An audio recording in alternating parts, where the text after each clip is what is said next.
సంచలనం రేపినటువంటి అప్సరా హత్య కేసులో రంగారెడ్డి కోర్టు సంచలన తీర్పునిచ్చింది. ఆమెను హత్య చేసిన నిందితుడు పూజారి సాయికృష్ణకు జీవిత ఖైదును విధించింది. కొన్నేళ్లుగా అప్సరా అనేటువంటి మహిళతో వివాహేతర సంబంధం నడిపిన సాయికృష్ణ 2023లో ఆమెను హత్య చేశాడు. అనంతరం మృతదేహాన్ని మ్యాన్ హోల్లో పడేసి అప్సర కనిపించకుండా పోయింది అంటూ పోలీసులకు ఫిర్యాదు ఇచ్చాడు. అతనిపై అనుమానం రావడంతో దర్యాప్తు చేపట్టగా సాయికృష్ణ నిందితుడని తెలిసింది.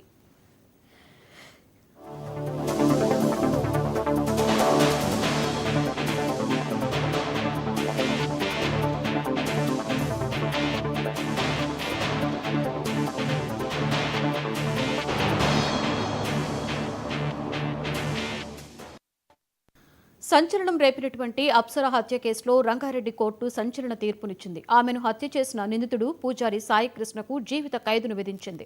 కొన్నేళ్లుగా అప్సరా అనేటువంటి మహిళతో వివాహేతర సంబంధం నడిపిన సాయికృష్ణ 2023లో ఆమెను హత్య చేశాడు. అనంతరం మృతదేహాన్ని మ్యాన్ హోల్లో పడేసి అప్సర కనిపించడం లేదు అంటూ పోలీసులకు ఫిర్యాదు చేశాడు. అతనిపై అనుమానం రావడంతో దర్యాప్తు చేపట్టగా సాయికృష్ణే నిందితుడు అని తేలింది.